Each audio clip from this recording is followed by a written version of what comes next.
ETV YouTube channels లో మీ వ్యాపార ప్రకటనల కోసం ఈ నంబర్కి కాల్ చేయండి.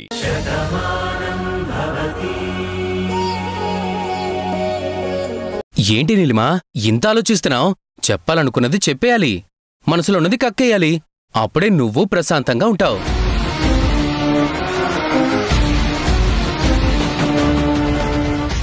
ఏం జరగాలో అదే జరుగుతుంది. ఏంటి మనవడా ఇదేం చెప్పాలనుకుంటుంది? ఏంటో బామ్మ, తన మనసులో ఏదో ఉన్నట్టుంది. అది చెప్పడానికి తెగ తొందరపడుతుంది.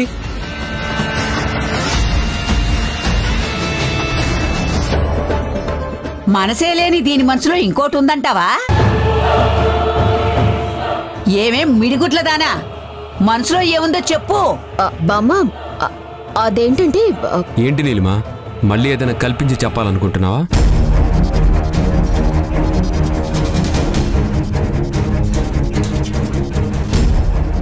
అది కాదు కార్తీక్. చూడు నీలిమా, ఇప్పటి వరకు ఉన్న సస్పెన్స్ లేక చాలు. ఇంకా కొత్తవి ఏ టెన్షన్లో పెట్టకు. అసలు నువ్వేమనుకుంటున్నావో తొందరగా మాకు చెప్పు.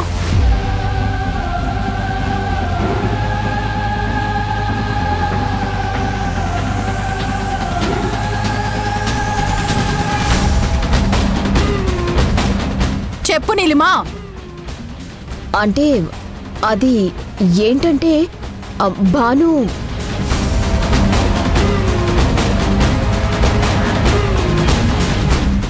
మోసం చేసింది భానువో పార్థువో కాదు, నువ్వు.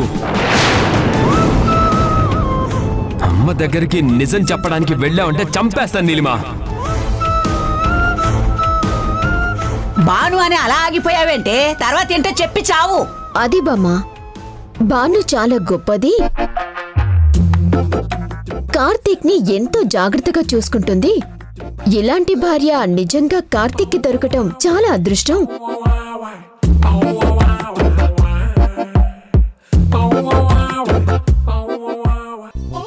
కార్తీక్ దగ్గర ఏ నిజమూ దాచలేదు. తన జీవితంలో మంచి చెడు అన్ని తెలిసేలా ఉంచుతుంది. తెరిచిన పుస్తకంలా స్వాతిముత్యంలాగా కార్తీక్ తో బతుకుతుంది అని. ఏం భాను, అంతే కదా? నువ్వెందుకు తలదించుకున్నావు భాను? తలదించుకునే పని నువ్వేమీ చేయలేదు కదా. నేను నీ గొప్పతనమే చెప్తున్నాను. నువ్వు ఎంత గొప్పదానివో అందరికీ వివరిస్తున్నాను. ఇదే నా మనసులో ఉంది, ఇదే చెప్పాలనుకున్నాను.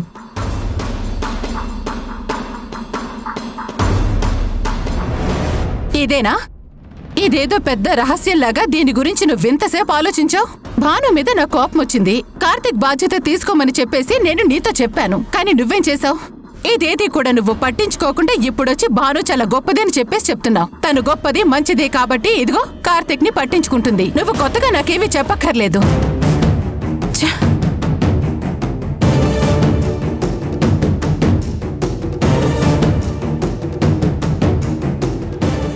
ఒసే నీలిమా, ఎడారిలో కూడా వర్షం పడినట్టు అప్పుడప్పుడు నీ నోట్లో నుంచి కూడా ఇలాంటి మంచి మాటలు వస్తాయన్నమాట. బాను మంచిదని మా అందరికీ తెలుసు. ఇప్పటికీ నువ్వు తెలుసుకున్నావు, చాలా సంతోషం. చూసావా నీలిమా భాను గొప్పతనం? తనని శత్రువులో చూసి నువ్వు కూడా తను మంచిదని అర్థం చేసుకుని పొగిడావు.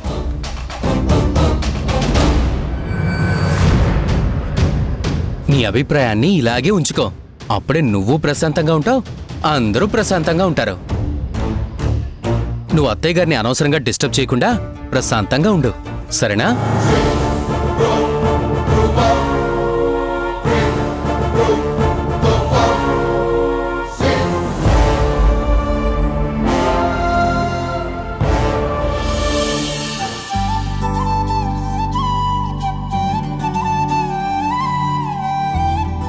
భాను, నువ్వు దొరకడం నా అదృష్టం.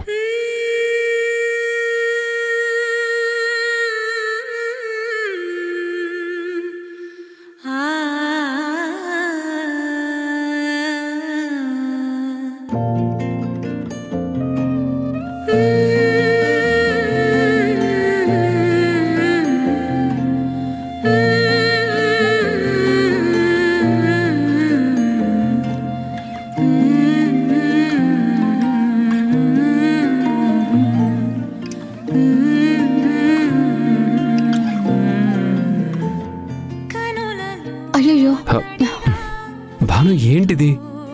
నా కాలు మీ కాలుకి తగిలిందండి, తప్పు కదా? తప్పేంటి భాను? తప్పతాగి బ్యాలెన్స్ తప్పి నేను పడిపోయాను. ఈ పరిస్థితి నేనే తెచ్చుకున్నాను. కానీ అది నీ వల్లే అని అందరూ నీ మీద నిందలు వేస్తున్నారు. అయినా సహనంతో సహించావు. ఒక సేవకురాలిగా నాకెంతో సేవ చేస్తున్నావు. నేను మళ్ళీ ఇంత తొందరగా కోలుకున్నానంటే దానికి కారణం ట్రీట్మెంట్ కాదు భాను, పట్టుదలతో నువ్వు చేసిన సేవ. అలాంటిది నువ్వు నాకు దండం పెట్టడం ఏంటి? నువ్వు నా భార్యగా రావటం నా అదృష్టం భాను.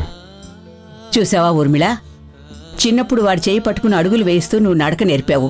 తప్పటడుగులు వేస్తుంటే పడిపోకుండా పట్టుకున్నావు. ఇప్పుడు వాడు నడవలేకపోతుంటే చెయ్యి పట్టుకుని బాను నడిపిస్తుంది. చూసావా?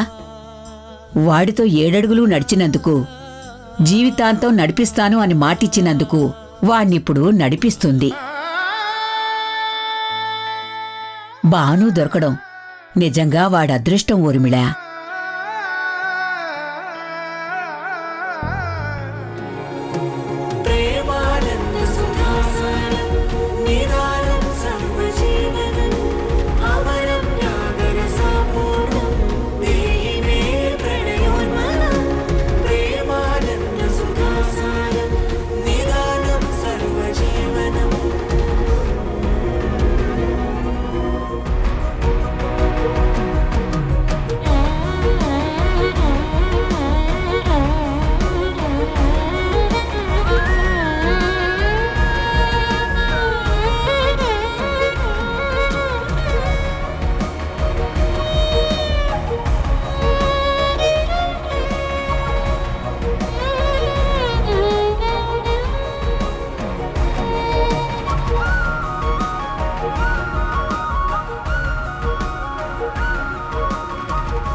ఒక్కసారి చేది బాను.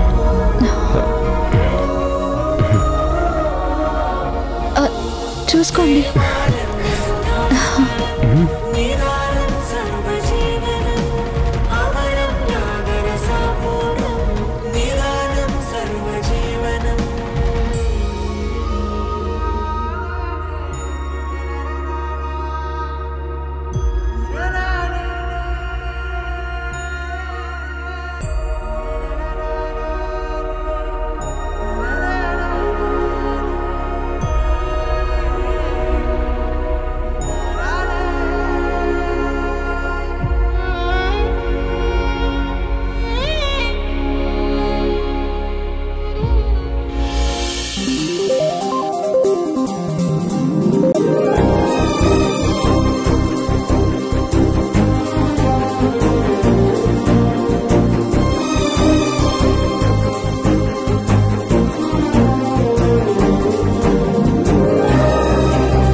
రోజు ఆయనకి అలా అయినప్పుడు హాస్పిటల్లో నిన్ను కన్నీళ్లతో వేడుకున్నాను స్వామి, కరుణించి కాపాడు అని.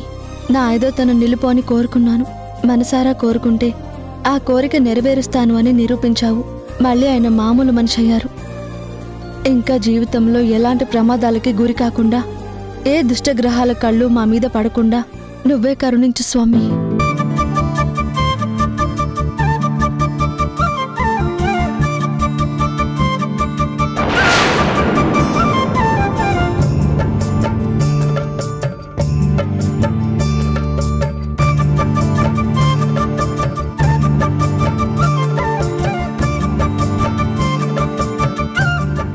కార్తీక్, నువ్వు పూర్తిగా కోలుకున్నట్టే కదా? అవును బావా, ఇదివరకు కార్తీక్ ఎలా ఉండేవాడో ఇప్పుడు అలాగే ఉన్నాను. నువ్వింత తొందరగా కోలుకుంటావని, మళ్ళీ మా ముందులా నిలబడతావని ఎవరూ ఊహించలేకపోయావన్నయ్య. ఇదంతా వదిన శ్రమ ఫలితమే. తను నిద్రకి దూరమై కూడా నిన్ను కంటికి రెప్పలా కాపాడుకుంది. చంటి పాపను చూసుకున్నట్టు చూసుకుంది. మళ్ళీ నిన్ను మా ముందు మామూలుగా నిలబెట్టింది.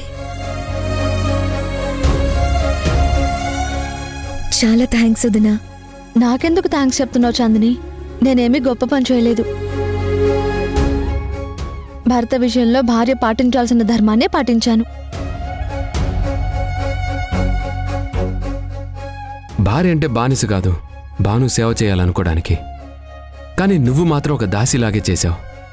ఒక్కోసారి నాకే ఆశ్చర్యం అనిపించేది, నీకోసం నేనేం చేశానని, నా కోసం నువ్వు ఇంతలా చేశావని. Really you are great Banu.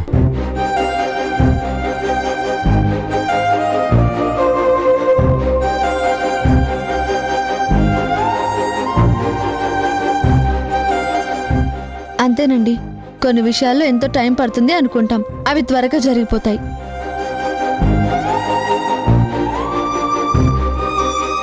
కానీ కొంతమంది టైం పెట్టుకుని ఏదో చేద్దాం అనుకుంటారు, ఎప్పటికీ చేయలేరు.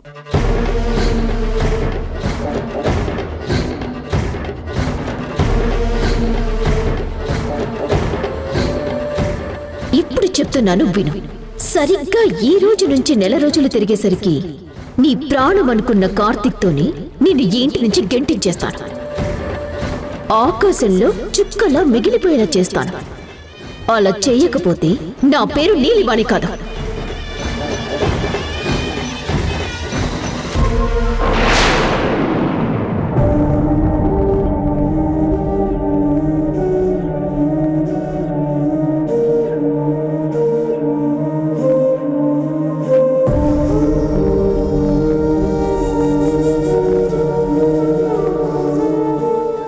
ఏమిటమ్మా ఇది? ఇలా అయితే ఎలా? ఇన్నిసార్లు ఫోన్ చేసినా తీయట్లేదు. మాట్లాడితేనే కదా అతని మనసులో ఏముందో మనకు తెలిసేది. తను మాట్లాడితేనే కదా మనం ఏమనుకుంటున్నామో తనకు తెలిసేది. ఆయన పూర్తిగా మారిపోయారు పెదనాన్న. 50 లక్షలతో నేను వెళ్తే తప్ప కన్నెత్తి చూడరు, పన్నెత్తి పలకరించారు పెదనాన్న. ఇంట్లో కూడా ఇలాగే ఉండేవారు. నేను మాట్లాడితే ముఖం తిప్పేసుకునేవారు. అన్నం పెడితే కంచం విసిరేసి వెళ్ళిపోయేవారు. నేను నా భర్తతో ఉన్నట్టుండేది కాదు, నరకల్లో ఉన్నట్టుండేది. ఎంత అప్పుల పాలైపోతే మాత్రం మరీ ఇంత మూర్ఖంగా మారిపోతారా? భార్య అన్న ప్రేమ లేదు, మామగారన్న గౌరవం లేదు, ఎవరికి విలువనివ్వడం లేదు. చిచి, గొప్పవాడనుకొని పాను నీకు ఈ సంబంధం చేసింది. ఇలా తయారవుతాడని తెలిస్తే ఆ రోజే సంబంధం క్యాన్సిల్ చేసేది.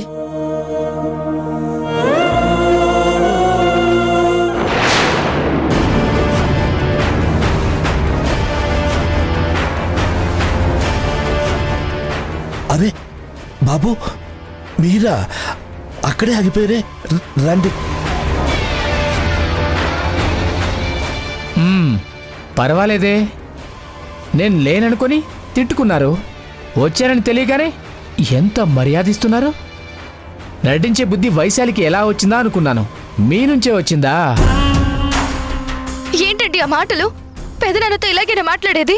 అబ్బా, మీ పెదనాన్న ఒక మాట అనేసరికి ఎంత కోపం వచ్చిందే. మరి వీళ్ళు నన్ను అన్నీ మాట్లాడుతుంటే నీకు కోపం రాలేదేంటి? అంటే నన్ను మర్చిపోయావా? 2 రోజుల్లో వస్తానని చెప్పి ఇక్కడే ఉండిపోయావు. అంటే నన్ను వదిలేస్తున్నావా? వీడికి 50 లక్షలు ఇచ్చేదేంటి?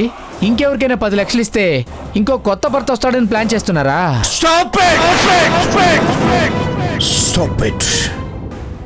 భర్త అంటే ఏమనుకుంటున్నావు? సాధించేవాడు కాదు, భరించేవాడు. కంట్లో కన్నీరు చుక్క రాకుండా చూసుకునేవాడు. తన వాళ్ళని మర్చిపోయేంతగా ప్రేమించేవాడు.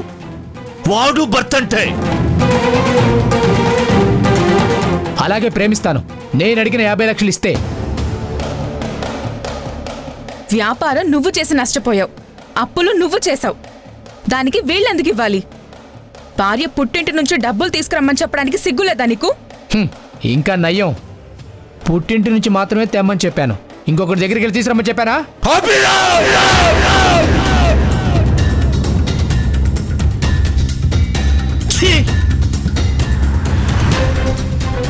నా కూతురి మెడలో తాళి కట్టావు కాబట్టి ఇవాళ బతికిపోయావు.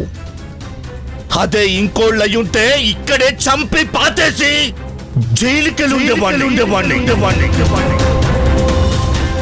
చూడండి, మీరెంత పెద్ద ఆఫీసర్ అయినా ఉండొచ్చు, కానీ ఒక ఆడపిల్లకి తండ్రి అన్న విషయం మాత్రం మర్చిపోకండి.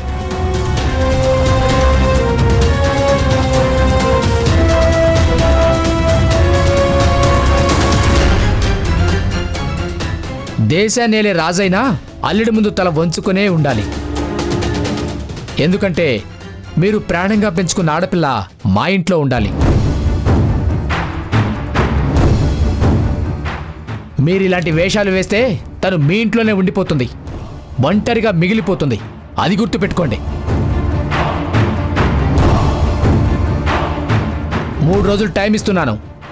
డబ్బుతో వస్తే తను గుమ్మంలో అడుగు పెడుతుంది, లేదంటే శాశ్వతంగా ఇక్కడే ఉండిపోతుంది.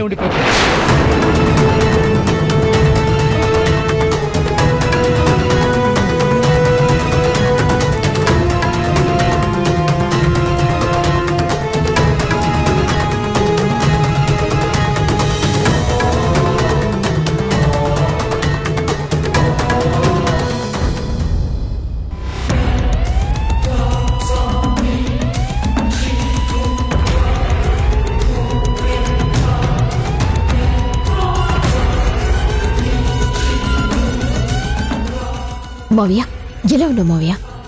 ఎండలు ఎక్కువగా ఉన్నాయమ్మా. జైల్లో కాస్త ఇబ్బందిగానే ఉంది. ఏసీ రూమ్ ఇవ్వడానికి నేను వీఐపీ ఖైదీని కాదు కదా, అందుకే నేను చాలా ఇబ్బంది పడుతున్నాను. కానీ ఏం చేస్తానమ్మా, రాజీ పడిపోతున్నా. ఖైదీనే కదా. నువ్వే కాదు మావయ్య, నేను కూడా రాజీ పడే బతకాల్సి వస్తుంది. ఎందుకంటే నాకు సాయం చేసేవాళ్ళు, సపోర్ట్ చేసేవాళ్ళు ఎవ్వరూ లేరు. అందరూ నన్ను ఒంటరిని చేసి ఆడుకుంటున్నారు. అదేంటమ్మా, నిజాన్ని నీ గుప్పెట్లో పెట్టుకుని భానుకి చుక్కలు చూపించాను, తను ఏడుస్తుంది, బాధపడుతుందని నువ్వెంతో హ్యాపీగా చెప్పావు కదా, మరి ఇప్పుడేంటి ఇలా మాట్లాడుతున్నావు? ఆ నిజాన్ని చెప్పకుండా లేట్ చేసి తప్పు చేశాను మావయ్య. ఇప్పుడు ఇక చెప్పే అవకాశమే లేకుండా పోయింది. అందుకే ఆలస్యం అమృతం విషం అంటారు, కానీ ఇక్కడ ఆ విషమే వాళ్ళకి అమృతంలా మారిందన్నమాట. విషయం తెలియకుండా ప్రధానంలో వేలు పెట్టావనుకో, నా మీద 2వ మర్డర్ కేసు వస్తుంది. చూసావా మావయ్య, ఫెయిల్ అయితే పరిస్థితి ఇలాగే ఉంటుంది. మన దగ్గర డబ్బు తీసుకునే మనిషి కూడా మన మీదే సెటర్లు వేస్తున్నాడు.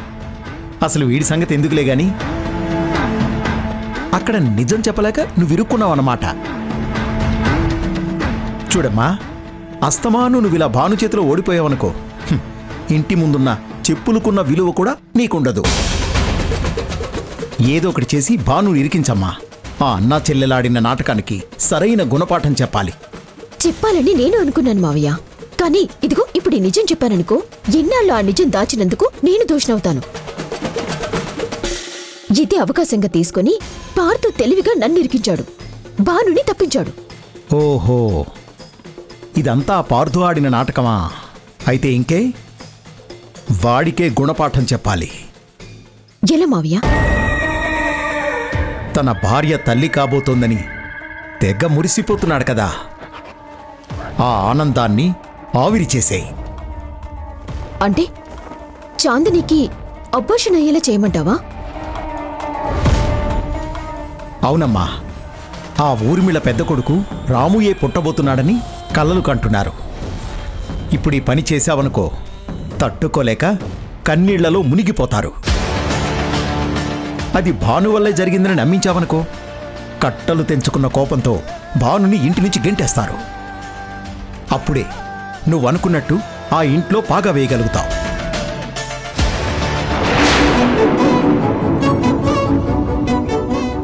రావదినా, ఈరోజు నాకు చాలా హ్యాపీగా ఉంది. నాకు కూడా చాలా హ్యాపీగా ఉంది చాందిని, అందుకే స్వీట్స్ తీసుకొచ్చాను, తీసుకోండి. ఇంత సడన్ గా స్వీట్ తీసుకొచ్చావు, స్పెషల్ ఏంటోదినా? చాందిని, నా చెల్లెలు చాలా హ్యాపీగా ఉందని చెప్తుంది కదా, అంతకన్నా ఇంకేం స్పెషల్ కావాలి? అనవసరమైన ప్రశ్నలు వేయకుండా తిను. థ్యాంక్స్ వదినా, నాకు చాలా ఇష్టమైన స్వీట్ తీసుకొచ్చావు. నేను డెలివరీ అయ్యేంత వరకు ఇలాంటి స్వీట్స్ వేస్తుండు. నువ్వు పురుడు పోసుకునేంత వరకు నిన్ను కంటికి రెప్పలా చూసుకునే బాధ్యత నాది.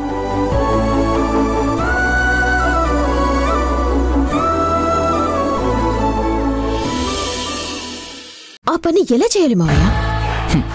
అమ్మ నీలిమా, ఇలాంటప్పుడే ఒక చిన్న విషయం చెప్తాను. కుక్క పిల్ల, అగ్గిపుల్ల, సబ్బు బిళ్ళ, కాదేది కవితకు అనర్హం అన్నట్టు ఒక వ్యక్తి జీవితాన్ని కూలగొట్టాలంటే అవకాశం మనని వెతుక్కుంటూ రాదు. ఆ అవకాశం మనం వెతుక్కుంటూ వెళ్ళాలి. డేగ కళ్ళతో చూడు, అప్పుడు నీకే ఏదో ఒక ఆధారం దొరుకుతుంది. దానిని ఉపయోగించుకుంటే ఆ భాను పర్ఫెక్ట్గా ఇరుక్కుంటుంది.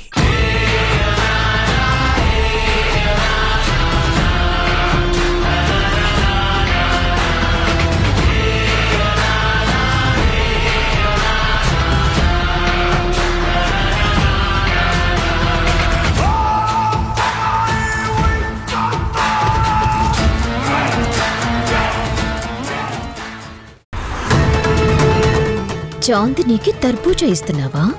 ఇవ్వు భాను, సరైన అవకాశం నువ్వే ఇచ్చావు. తరువాత ఏం జరుగుతుందో వెయిట్ అండ్ సీ.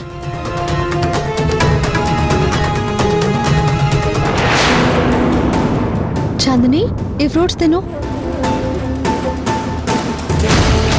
చెప్పాను కదా ఒక అరగంటలో వచ్చేస్తానని. అది కాదే, చాందిని కడుపు నొప్పితో మెలికలు తిరిగిపోతుంది.